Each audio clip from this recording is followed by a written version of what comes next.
أعوذ بالله من الشيطان الرجيم. بسم الله الرحمن الرحيم. سيقول السفهاء من الناس ما ولاهم عن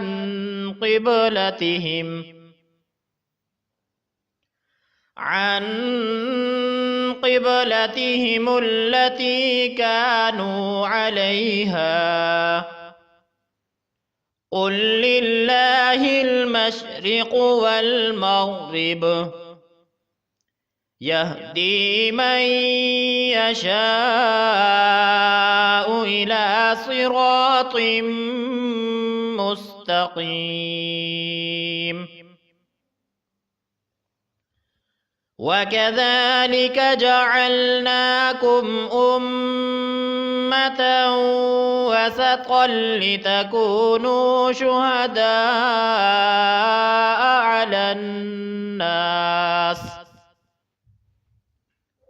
على الناس ويكون الرسول عليكم شهيدا.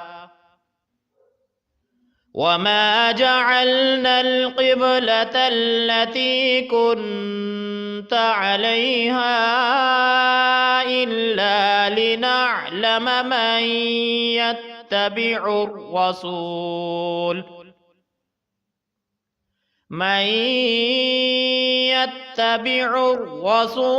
ممن ينقلب على عقبيه وإن كانت لكبيرة إلا على الذين هدى الله وما كان الله ليضيع إيمانكم إن الله بالناس لرؤوف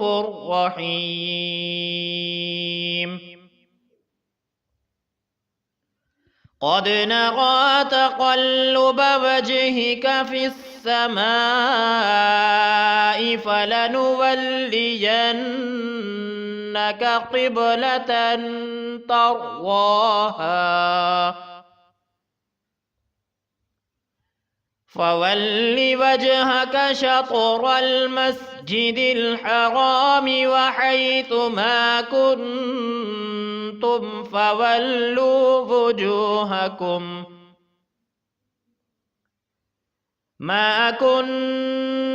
فولوا وجوهكم شطره وإن الذين أوتوا الكتاب ليعلمون أنه الحق من ربهم وما الله بغافل عما يعملون. ولئن أتيت الذين أوتوا الكتاب بكل آية ما تبعوا قبلتك وما أنت بتابع قبلتهم وما بعضهم بتابع قبلة بعض ولئن اتبعت أهواءهم من بعد ما جاءك من العلم إنك إذا لمن الظالمين.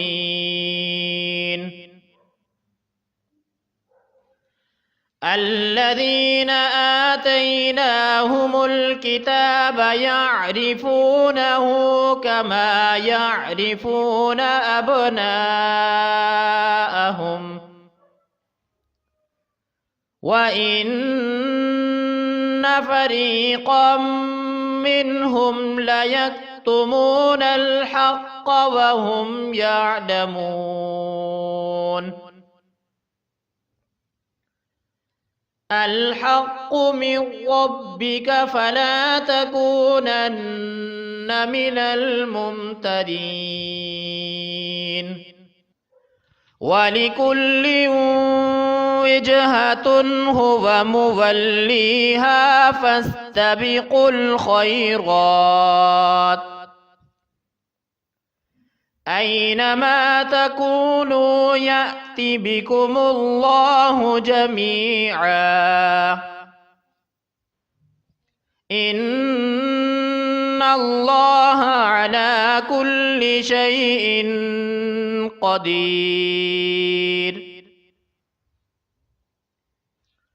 ومن حيث خرجت فول وجهك شطر المسجد الحرام وإنه للحق من ربك وما الله بغافل عما تعملون ومن حيث خرجت فول وجهك شطر المسجد الحرام وحيث ما كنتم فولوا وجوهكم شطره لئلا يكون للناس عليكم حجة إلا الذين ظلموا منهم فلا تخشوهم واخشوني ولأتم نعمتي عليكم ولعلكم تهتدون كما أرسلنا فيكم رسولا منكم يتلو عليكم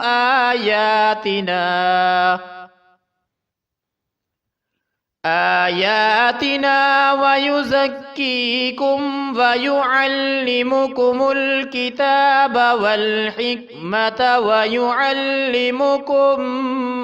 ما لم تكونوا تعلمون فاذكروني أذكركم واشكروا لي ولا تكفرون يا أيها الذين آمنوا استعينوا بالصبر والصلاة إن الله مع الصابرين ولا تقولوا لمن يقتل في سبيل الله أموات بل أحياء ولكن لا تشعرون ولنبلونكم بشيء من الخوف والجوع ونقص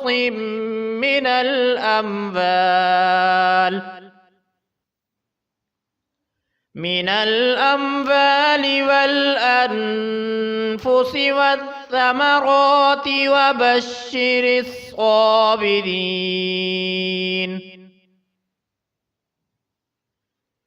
الذين إذا أصابتهم مصيبة قالوا إنا لله قالوا إنا لله وإنا إليه راجعون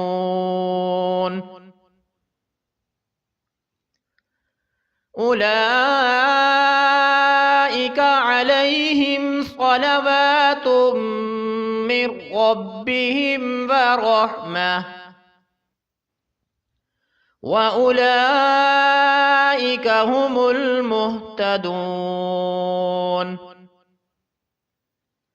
إن الصفا والمروة من شعائر الله فمن حج البيت أو اعتمر فلا جناح عليه أن يطوف بهما ومن تطوع خيرا فإن الله شاكر عليم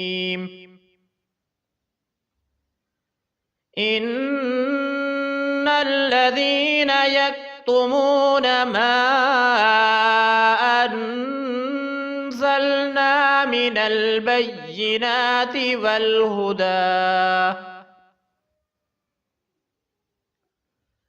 والهدى من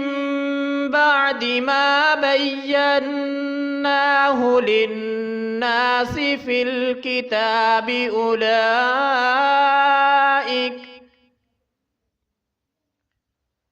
أولئك يلعنهم الله ويلعنهم اللاعنون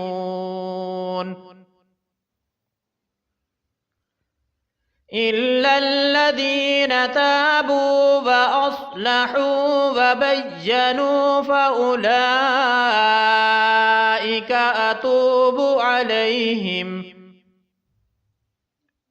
وأنا التواب الرحيم إن الذين كفروا وماتوا وهم كفار أولئك عليهم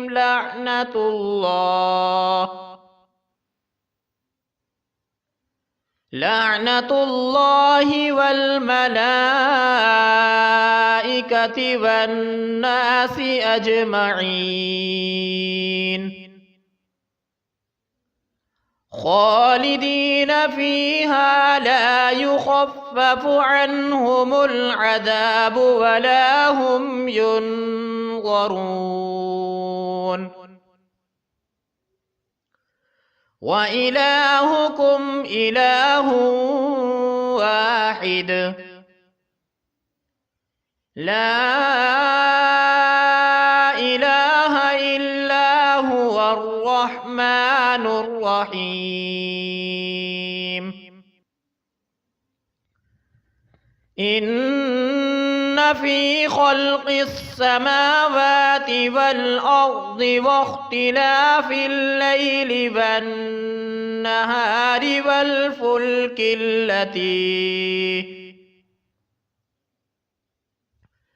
والفلك التي تجري في البحر بما ينفع الناس وما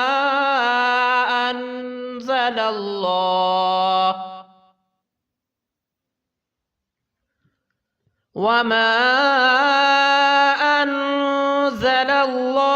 من السماء من ماء فأحيا به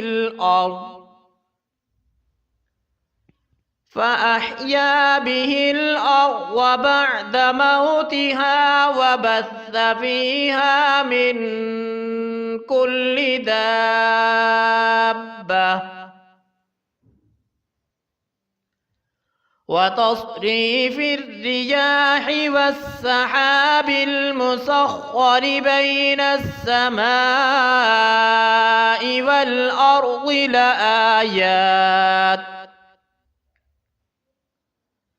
بين السماء والأرض لآيات لقوم يعقلون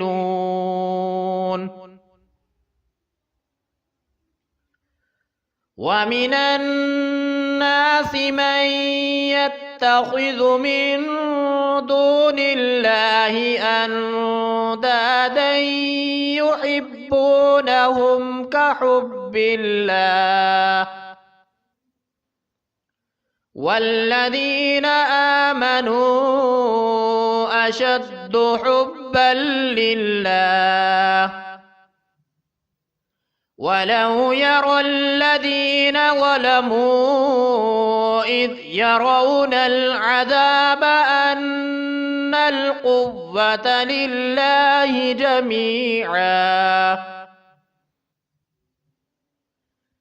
أن القوة لله جميعا وأن الله شديد العذاب إذ تبرأ الذين اتبعوا من الذين اتبعوا ورأوا العذاب وتقطعت بهم الأسباب وقال الذين اتبعوا لو أن لنا كرة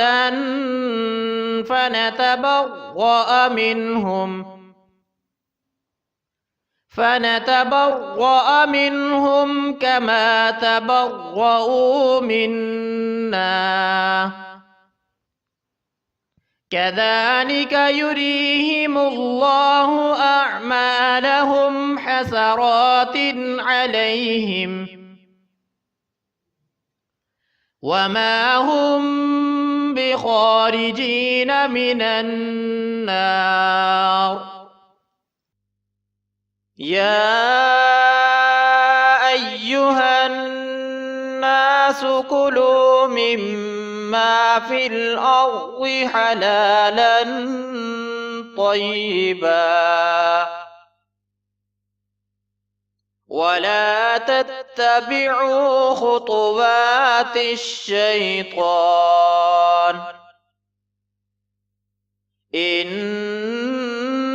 إنه لكم عدو مبين إنما يأمركم بالسوء والفحشاء وأن تقولوا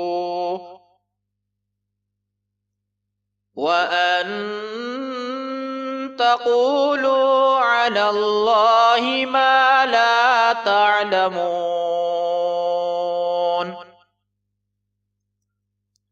وإذا قيل لهم اتبعوا ما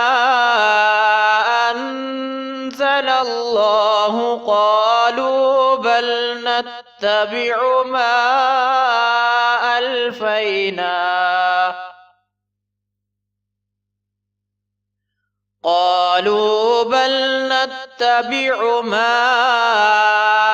ألفينا عليه آباءنا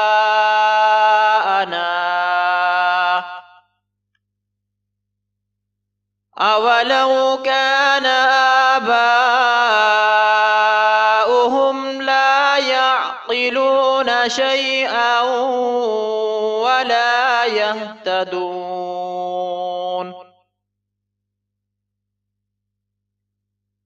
ومثل الذين كفروا كمثل الذي ينعق بما لا يسمع إلا دعاء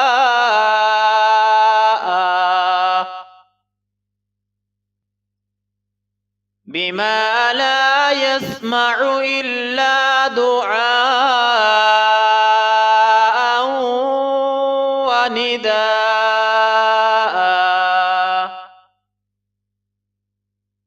صم بكم عمي فهم لا يعقلون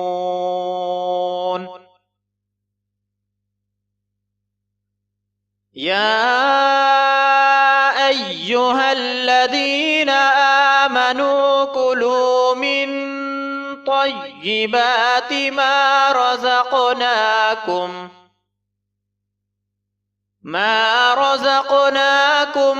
واشكروا لله إن كنتم إياه تعبدون إنما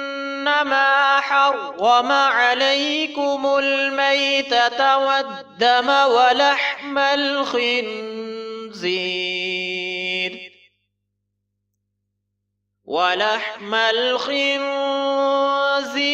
وما أهل به لغير الله فمن اضطر غير باغ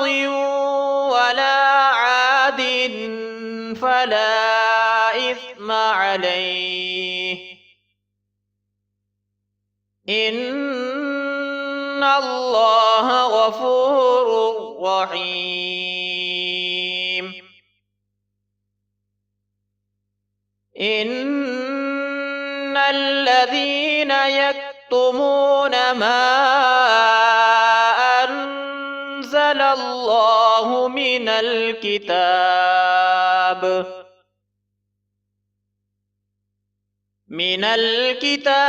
ويشترون به ثمنا قليلا أولئك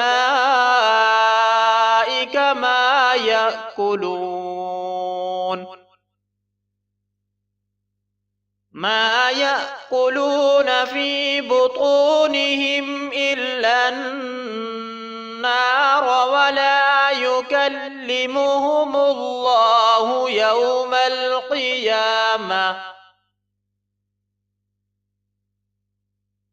يوم القيامة ولا يزكيهم ولهم عذاب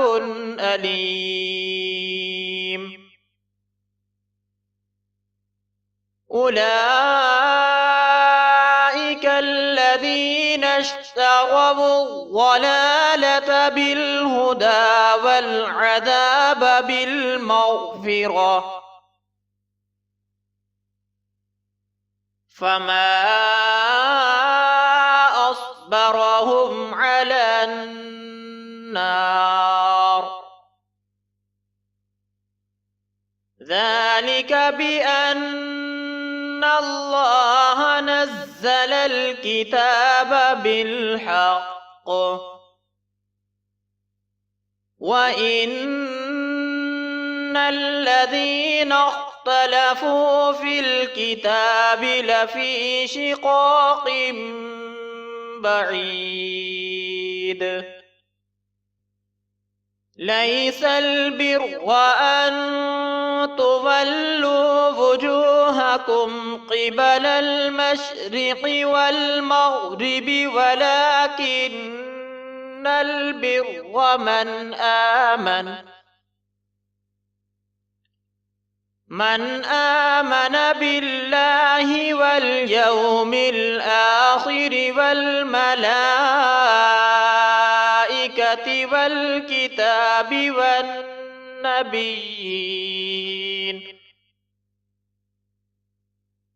وآتى المال على حبه ذوي القربى واليتامى والمساكين وابن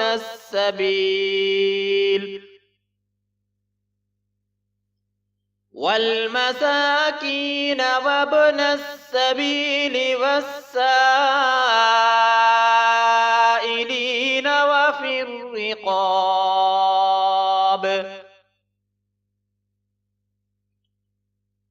وأقام الصلاة وآتى الزكاة والموفون بعهدهم إذا عاهدوا والصابرين في البأساء والضراء وحين البأس أولئك الذين صدقوا وأولئك هم المتقون.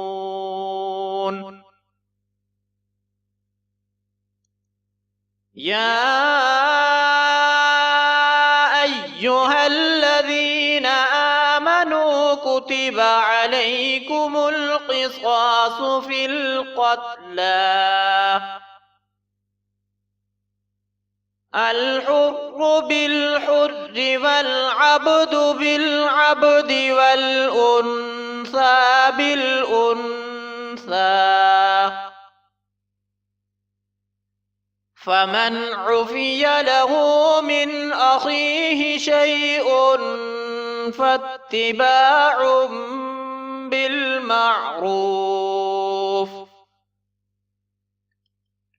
بالمعروف وأداء إليه بإحسان ذلك تخفيف من ربكم ورحمة فمن اعتدى بعد ذلك فله عذاب أليم. ولكم في القصاص حياة يا أولي الألباب لعلكم تتقون. كتب عليكم إذا حضر أحدكم الموت إن ترك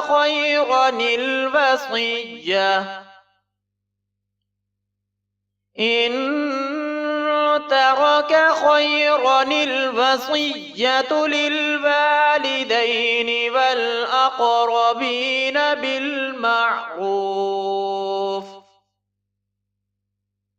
حقا على المتقين.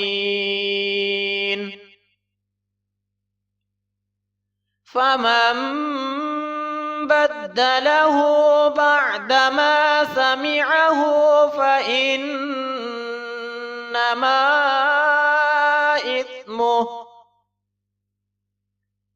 فإنما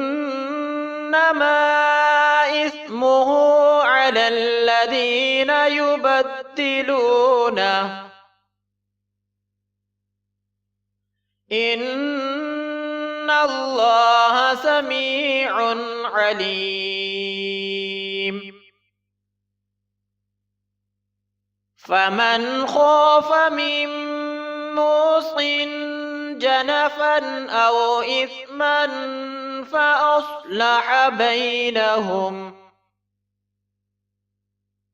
فأصلح بينهم فلا إثم عليه إن الله غفور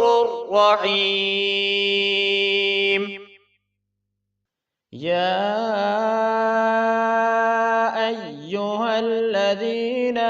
آمنوا كتب عليكم الصيام كما كتب على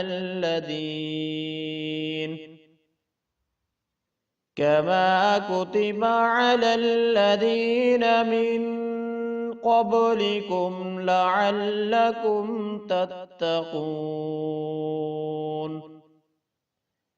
أياما معدودات فمن كان منكم مريضا أو على سفر فعدة من أيام أخر وعلى الذين يطيقونه فدية طعام مسكين فمن تطوع خيرا فهو خير له وأن تصوموا خير لكم إن كنتم تعلمون شهر رمضان الذي أنزل فيه القرآن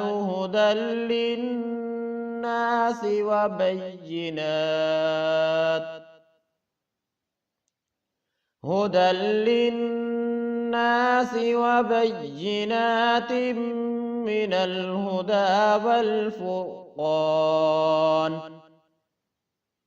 فمن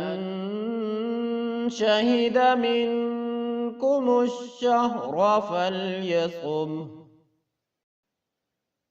ومن كان مريضا أو على سفر فعدة من أيام أخر يريد الله بكم اليسر ولا يريد بكم العسر ولتكملوا العدة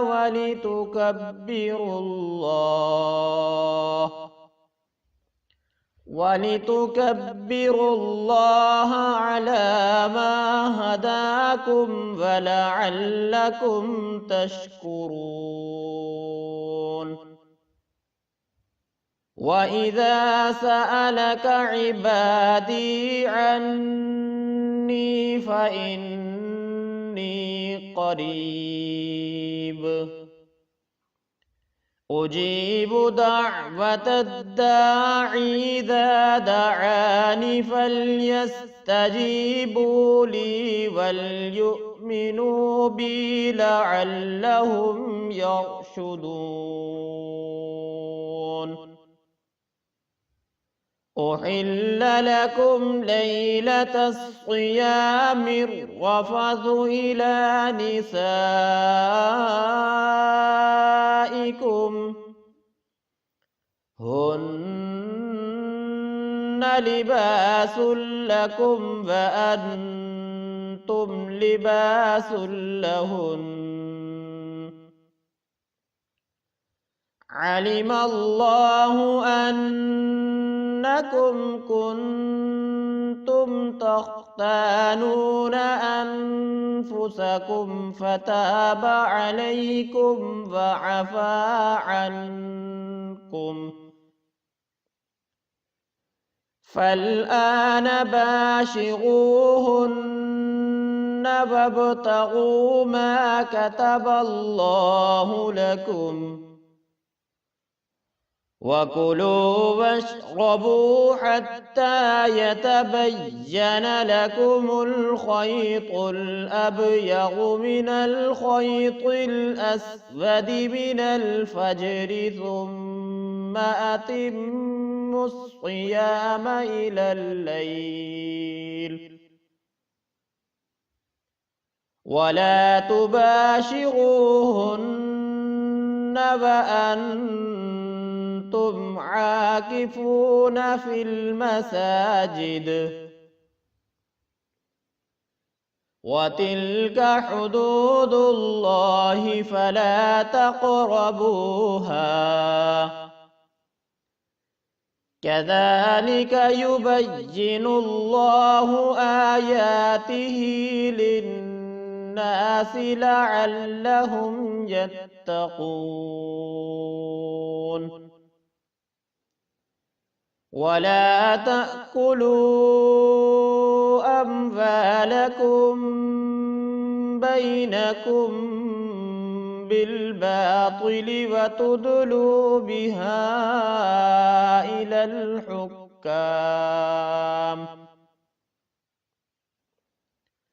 إلى الحكام لتأكلوا فريقا من أموال الناس بالإثم وأنتم تعلمون يسألونك عن الأهلة قل هي مواقيت للناس والحج وليس البر بأن تأتوا البيوت من ظهورها ولكن البر من اتقى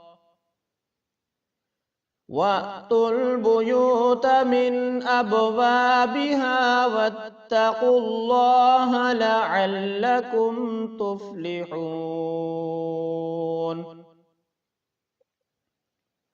وقاتلوا في سبيل الله الذين يقاتلونكم ولا تعتدوا إن الله لا يحب المعتدين واقتلوهم حيث ثقفتموهم وأخرجوهم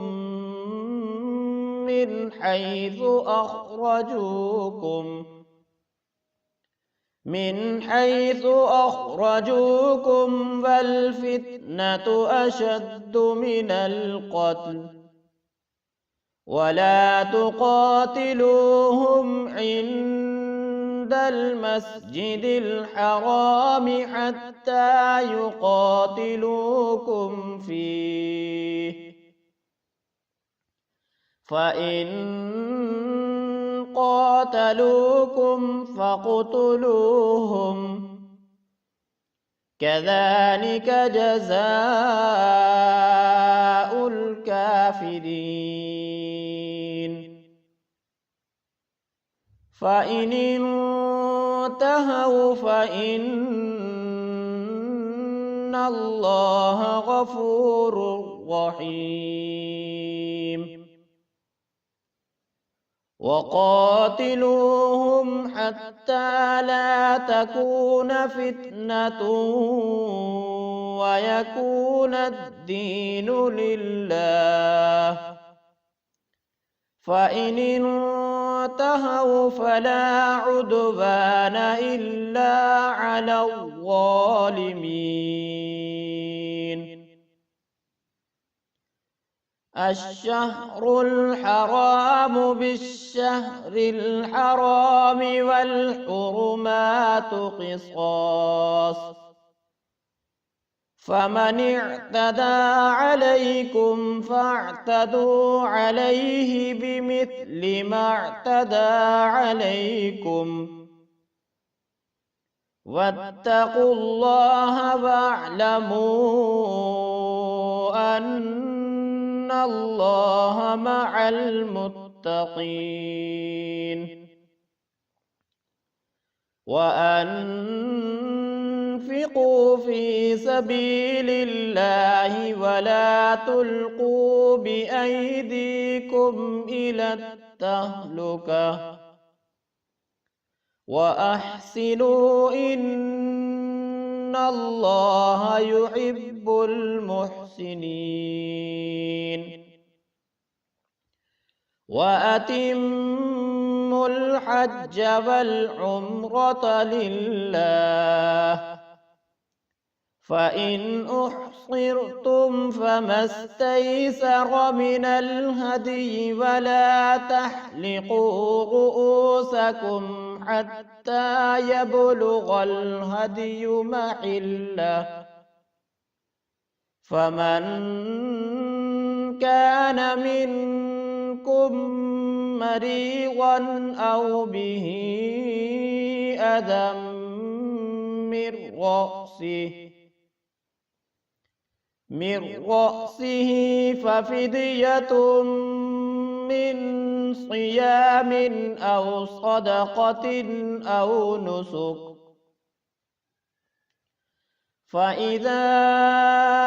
أمنتم فمن تمتع بالعمرة إلى الحج فما استيسر من الهدي فمن لم يجد فصيام 3 أيام في الحج و7 إذا رجعتم تلك 10 كاملة ذلك لمن لم يكن أهله حاضر المسجد الحرام واتقوا الله واعلموا أن الله شديد العقاب الحج أشهر معلومات فمن فرض فيهن الحج فلا رفث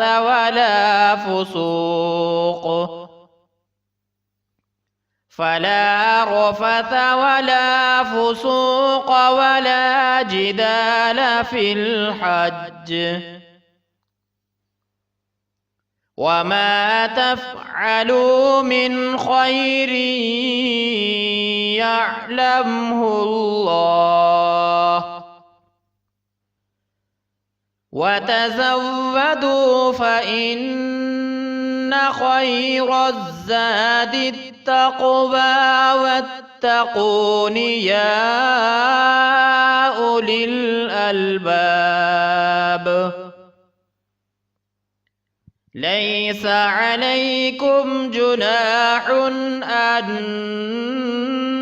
تبتغوا فضلا من ربكم فإذا أفضتم من عرفات فاذكروا الله عند المشعر الحرام واذكروه كما هداكم وإن كنتم من قبله لمن الضالين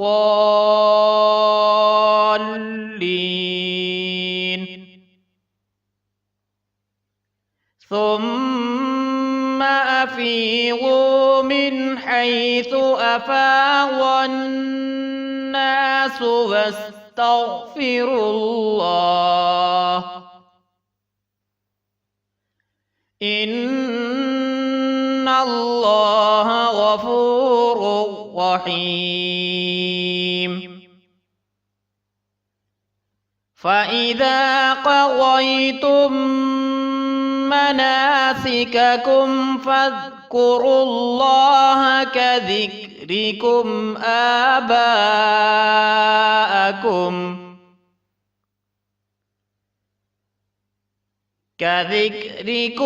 آباءكم أو أشد ذكرا فمن الناس من يقول ربنا آتنا في الدنيا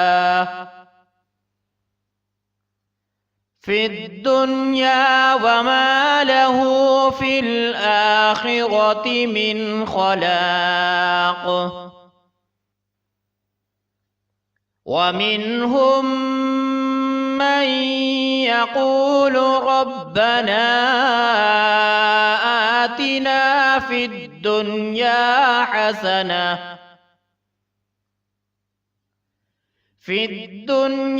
حسنة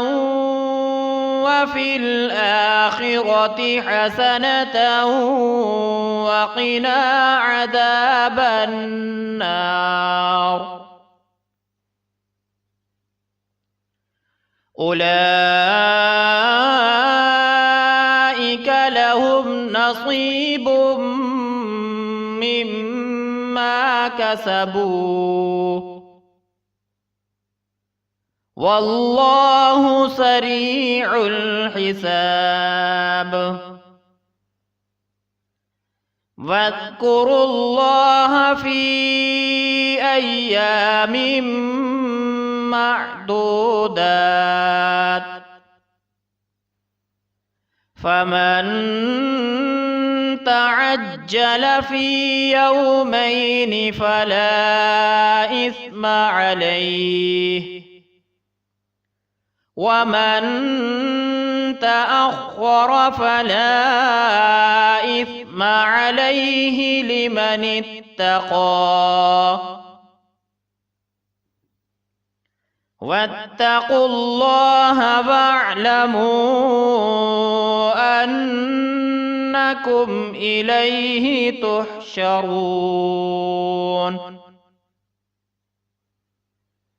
ومن الناس من يعجبك قوله في الحياة الدنيا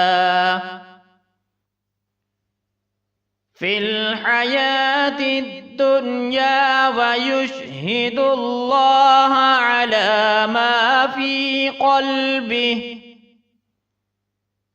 على ما في قلبه وهو ألد الخصام وإذا تولى سعى في الأرض ليفسد فيها ويهلك الحرث والنسل والله لا يحب الفساد وإذا قيل له اتق الله أخذته العزة بالإثم فحسبه جهنم ولبئس المهاد ومن الناس من يشري نفسه ابتغاء مرضات الله والله رؤوف بالعباد يا أيها الذين آمنوا ادخلوا في السلم كافة ولا تتبعوا خطوات الشيطان إنه لكم عدو مبين فإن زللتم من بعد ما جاءتكم البينات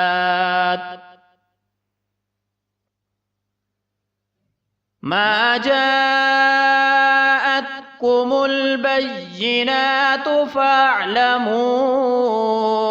أن الله عزيز حكيم هل ينظرون إلا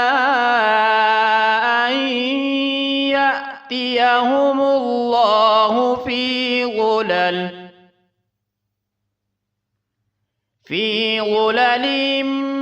من الغمام والملائكة وقضي الأمر وإلى الله ترجع الأمور سل بني إسرائيل كم آتيناهم من من آية بينة ومن يبدل نعمة الله من بعد ما جاءته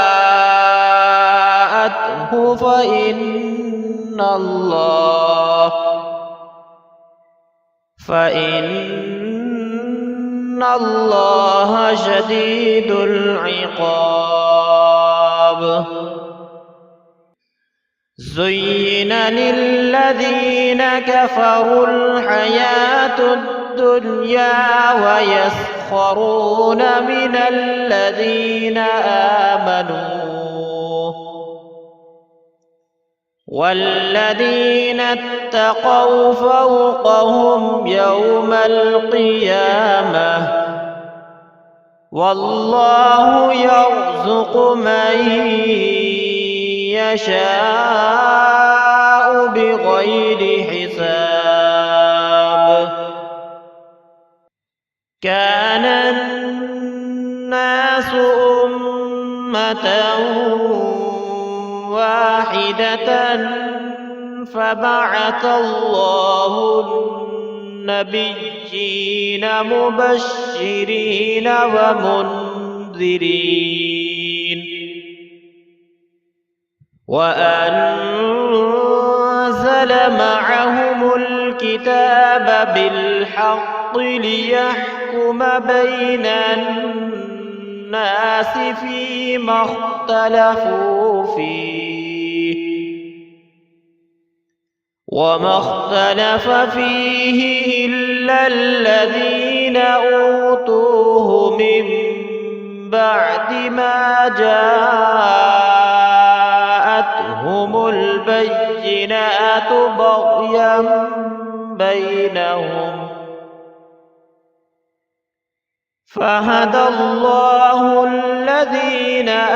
آمنوا لما اختلفوا فيه من الحق بإذنه والله يهدي من يشاء إلى صراط مستقيم. أم حسبتم أن تدخلوا الجنة ولما يأتكم مثل الذين خلوا من قبلكم مستهم البأساء والضراء وزلزلوا حتى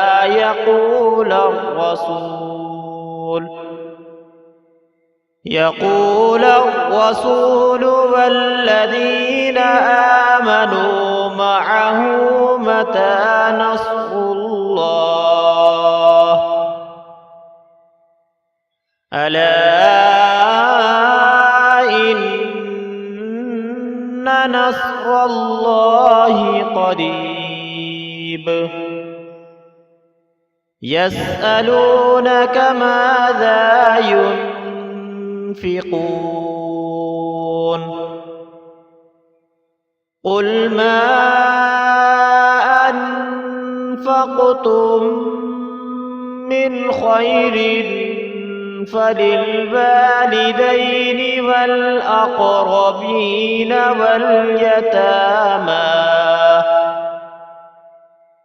والأقربين واليتامى والمساكين وابن السبيل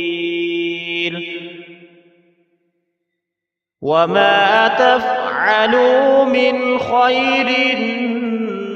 فإن الله به عليم. كتب عليكم القتال وهو كره لكم وعسى أن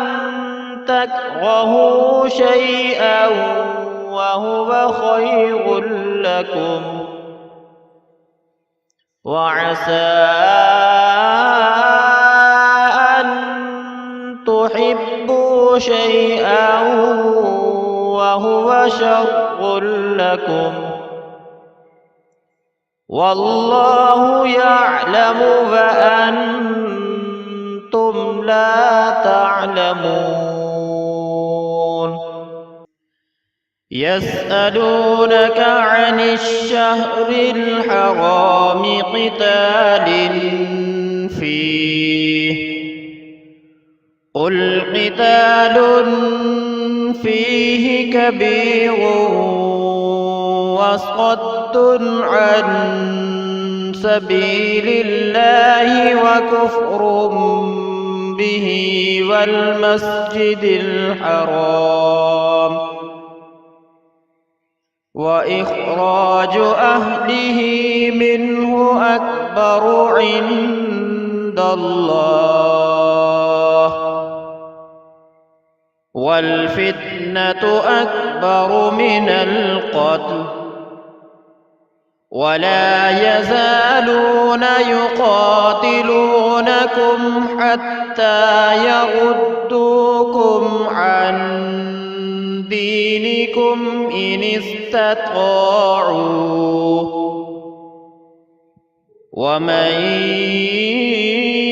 يرتد منكم عن دينه فيمت وهو كافر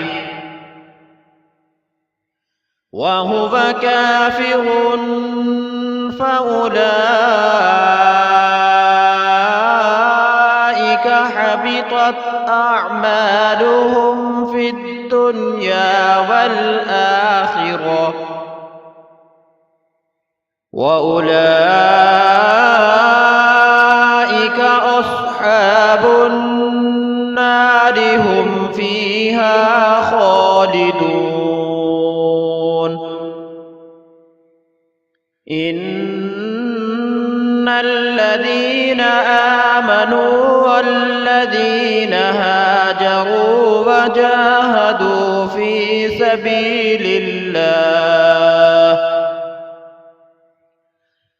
سبيل الله أولئك يرجون رحمة الله والله غفور رحيم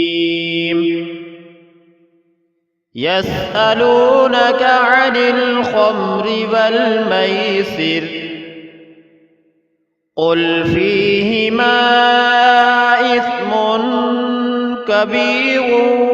ومنافع للناس وإثمهما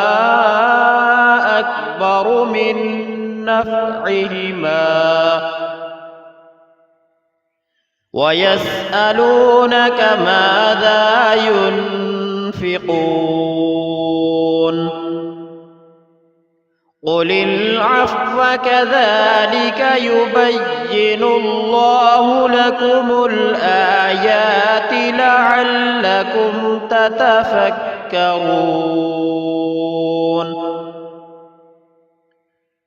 في الدنيا والآخرة ويسألونك عن اليتامى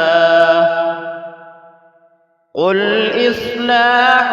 لهم خير وإن تخالطوهم فإخوانكم والله يعلم المفسد من المصلح ولو شاء الله لأعنتكم إن الله عزيز حكيم ولا تنكحوا المشركات حتى يؤمن ولأمة مؤمنة خير من مشركة ولو أعجبتكم ولا تنكحوا المشركين حتى يؤمنوا ولعبد مؤمن خير من مشرك ولو أعجبكم أولئك يدعون إلى النار والله يدعو إلى الجنة والمغفرة بإذنه ويبين آياته للناس لعلهم يتذكرون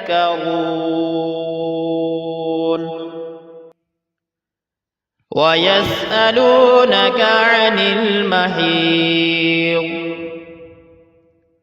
قل هو أذى فاعتزلوا النساء في المحيض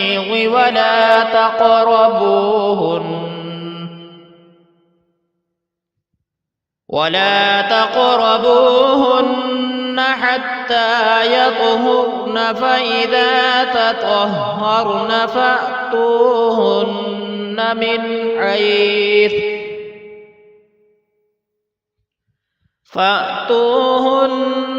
من حيث أمركم الله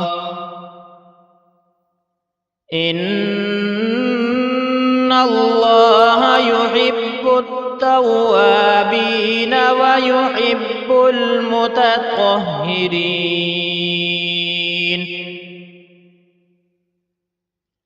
نساؤكم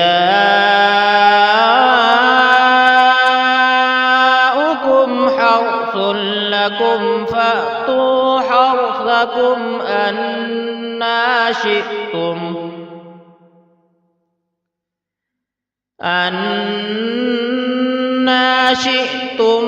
وقدموا لأنفسكم واتقوا الله واعلموا أنكم ملاقوه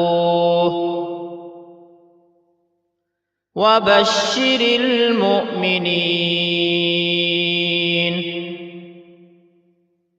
ولا تجعلوا الله عرضة لأيمانكم أن تبروا وتتقوا وتصلحوا بين الناس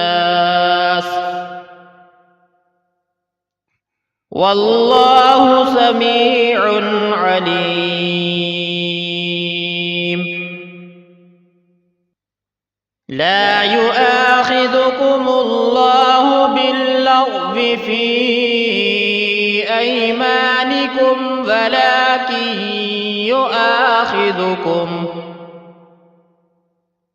ولكن يؤاخذكم بما كسبت قلوبكم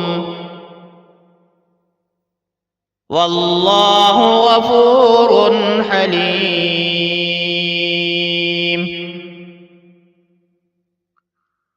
للذين يؤلون من نسائهم تربص 4 أشهر فإن فاءوا فإن الله غفور رحيم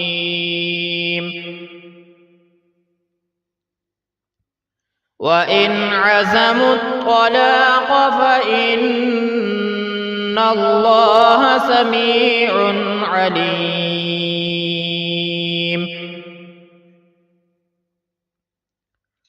والمطلقات يتربصن بأنفسهن 3 قروء ولا يحل لهن أن يكتمن ما خلق الله في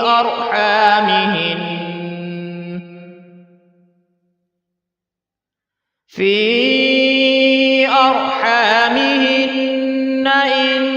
كن يؤمن بالله واليوم الآخر وبعولتهن أحق بردهن في ذلك إن أرادوا إصلاحا ولهن مثل الذي عليهن بالمعروف وللرجال عليهن درجة والله عزيز حكيم. الطلاق مرتان فإمساك بمعروف أو تسريح بإحسان ولا يحل لكم أن تأخذوا مما آتيتموهن شيئا إلا أن يخافا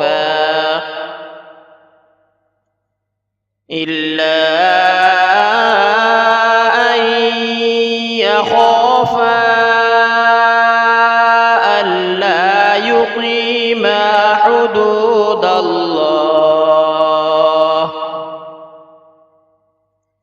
فإن خفتم ألا يقيما حدود الله فلا جناح عليهما فيما افتدت به تلك حدود الله فلا تعتدوها ومن يتعد حدود الله فأولئك هم الظالمون.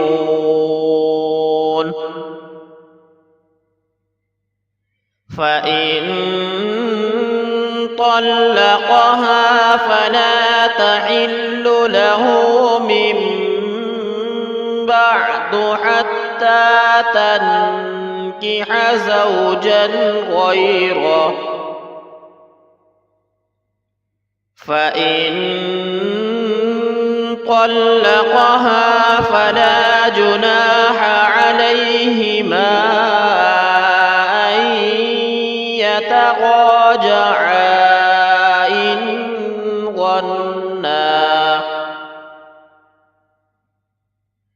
إن ظنا أن يقيما حدود الله وتلك حدود الله يبينها لقوم يعلمون.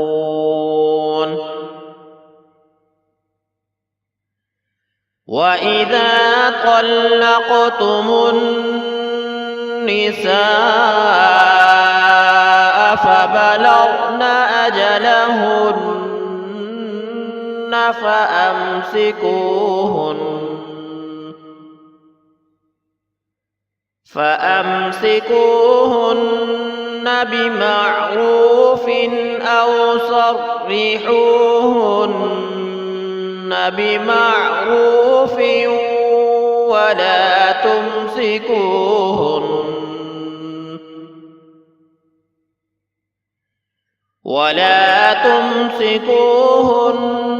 ضرارا لتعتدوا ومن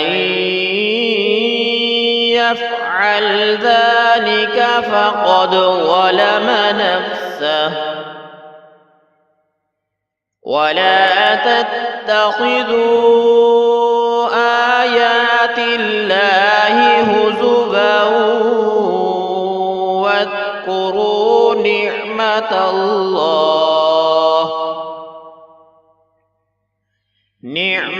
الله عليكم وما أنزل عليكم من الكتاب والحكمة يعظكم به واتقوا الله واعلموا أن الله بكل شيء عليم. وإذا طلقتم النساء فبلغن أجلهن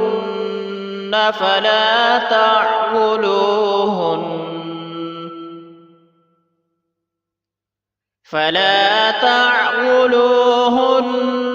أن ينكحن أزواجهن إذا تراضوا بينهم بالمعروف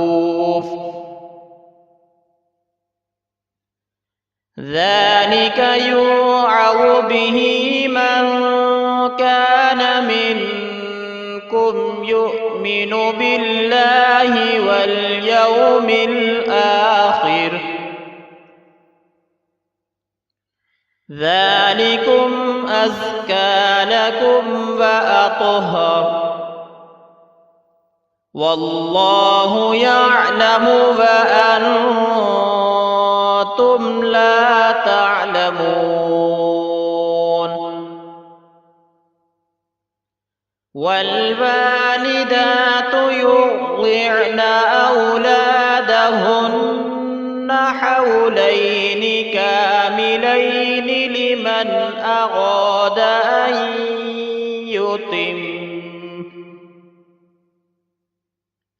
لمن أراد أن يتم الرضاعة وعلى المولود له رزقهن وكسوتهن بالمعروف لا تكلف نفس إلا وسعها لا تضار والدة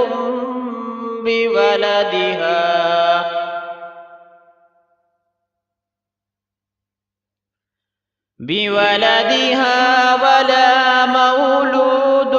له بولده وعلى الوارث مثل ذلك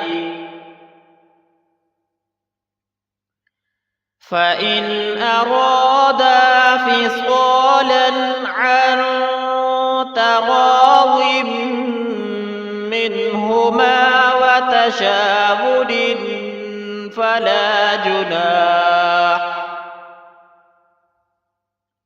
وتشاور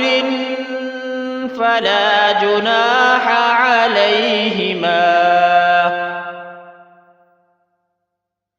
وإن أردتم أن تسترضعوا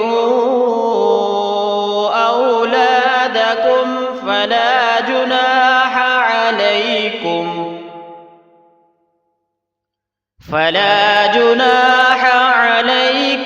إذا سلمتم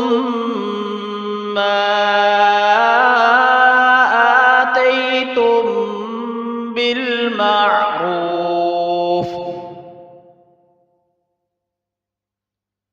واتقوا الله واعلموا أن الله بما تعملون بصير والذين يتوفون منكم فيذرون أزواجا يتربصن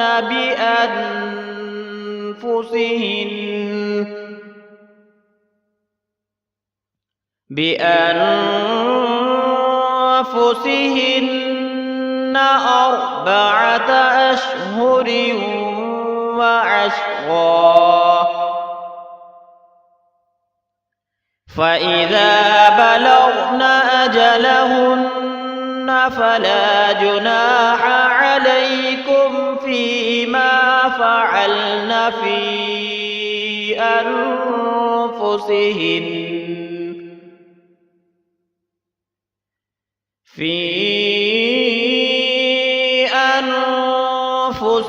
أنفسهن بالمعروف،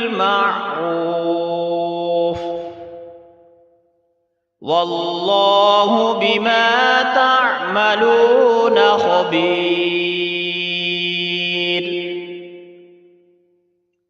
ولا جناح عليكم فيما عرضتم به من خطبة النساء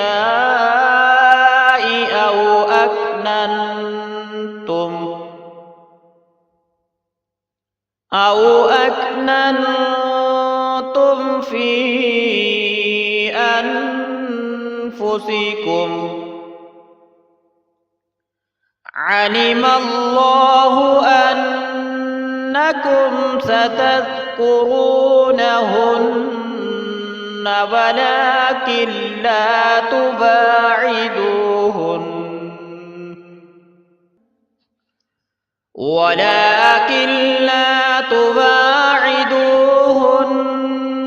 سرا إلا أن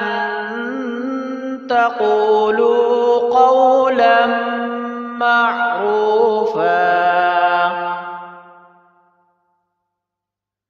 ولا تعزموا عقدة النكاح حتى يبلغ الكتاب أجله، واعلموا أن الله يعلم ما في أنفسكم فاحذروه، واعلموا أن الله غفور حليم. لا جناح عليكم إن طلقتم النساء ما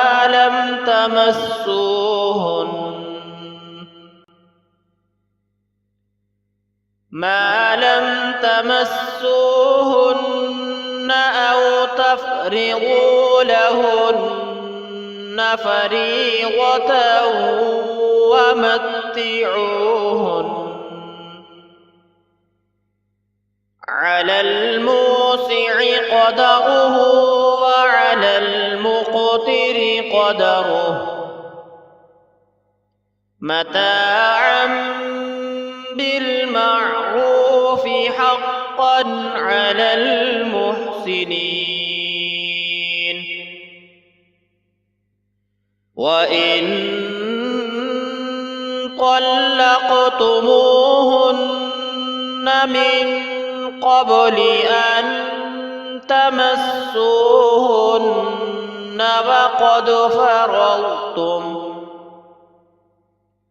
وقد فرضتم لهن فريضة فنصف ما فرضتم إلا أن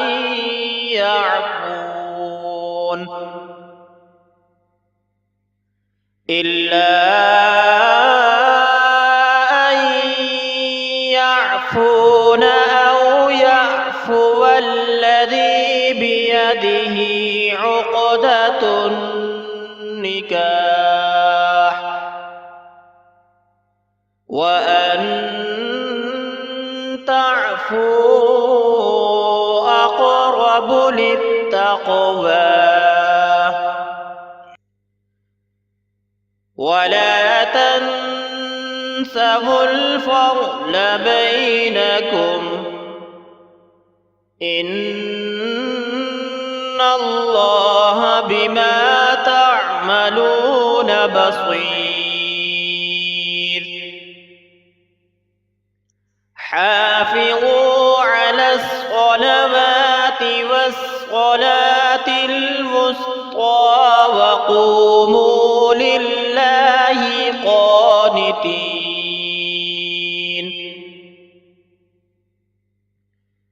فإن خفتم فرجالا أو ركبانا فإذا أمنتم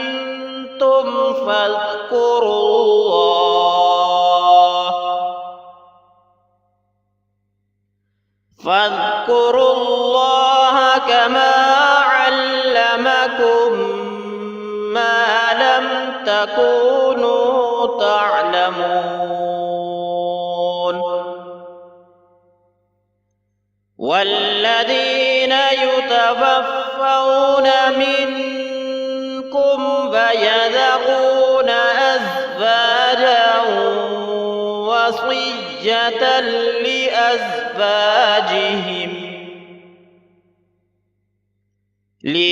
لأزواجهم متاعا إلى الحول غير إخراج فإن خرجن فلا جناح عليكم فيما فعلن في أنفسهن من معروف والله عزيز حكيم وللمطلقات متاع بالمعروف حقا على المتقين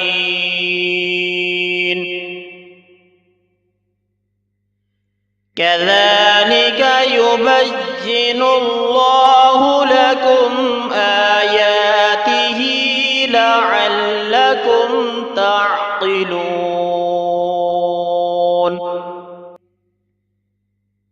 ألم تر إلى الذين خرجوا من ديارهم فهم ألوف حذر الموت فقال لهم الله موتوا ثم أحياهم إن الله لذو فضل على الناس ولكن أكثر الناس لا يشكرون وقاتلوا في سبيل الله واعلموا أن الله سميع عليم من ذا الذي يقرض الله قرضا حسنا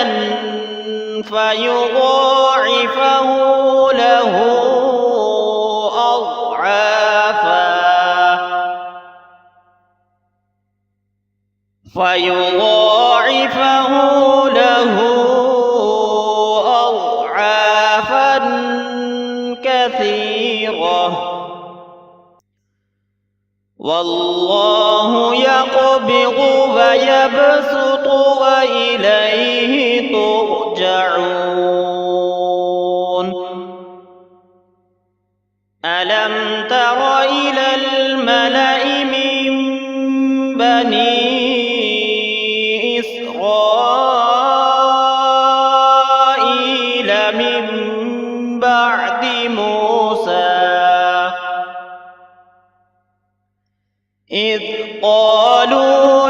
نبي لهم ابعث لنا ملكا نقاتل في سبيل الله قال هل عسيتم إن كتب عليكم القتال ألا تقاتلوا قالوا فما لنا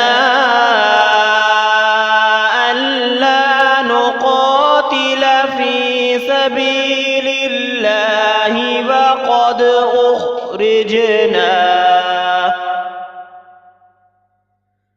وقد أخرجنا من ديارنا وأبنائنا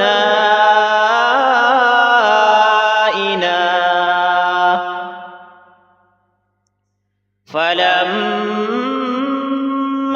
كتب عليهم القتال تولوا إلا قليلا منهم والله عليم بالظالمين وقال لهم نبيهم إن الله قد بعث لكم طالوت ملكا قالوا أنى يكون له الملك علينا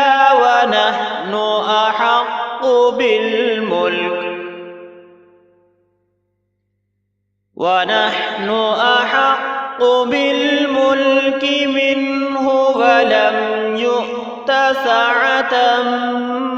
من المال قال إن الله اصطفاه عليكم فزاده بسطة في العلم والجسم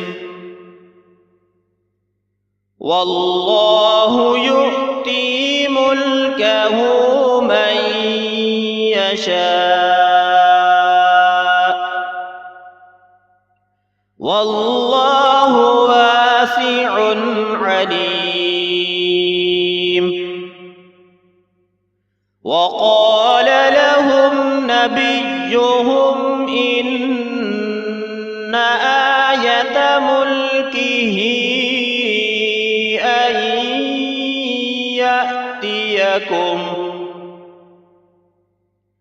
أن يأتيكم التابوت فيه سكينة من ربكم وبقية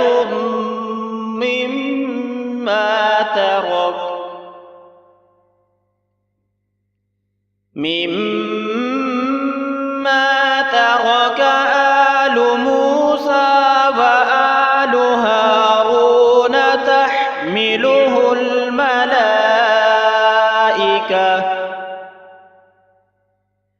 إن في ذلك لآية لكم إن كنتم مؤمنين فلما فصل طالوت بالجنود قال إن الله مبتليكم بنهر فمن شرب منه فليس مني ومن لم يطعمه فإنه مني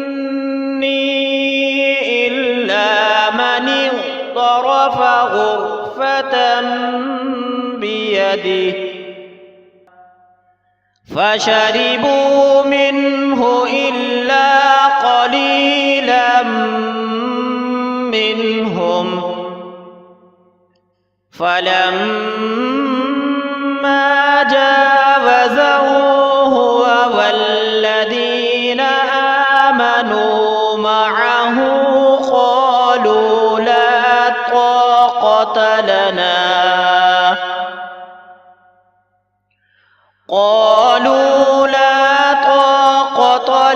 اليوم بجالوت وجنوده قال الذين يظنون أنهم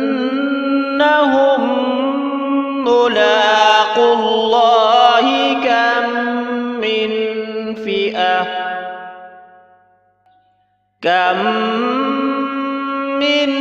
فئة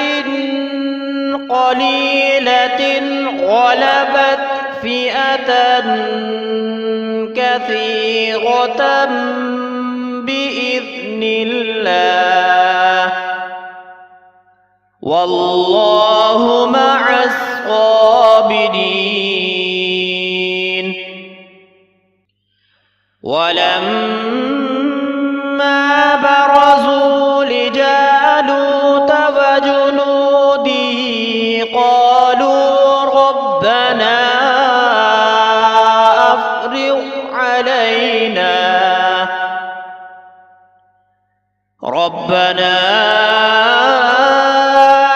أفرغ علينا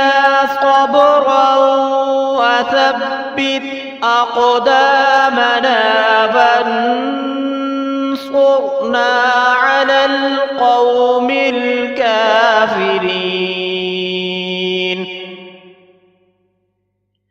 فهزموهم بإذن الله وقتل داود جالوت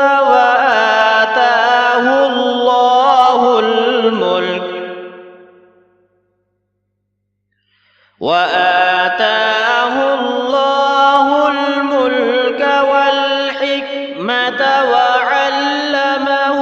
مما يشاء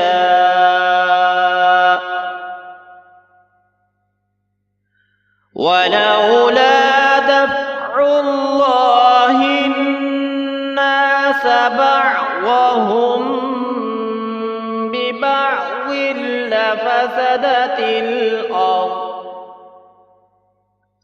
لفسدت الأرض ولكن الله ذو فضل على العالمين.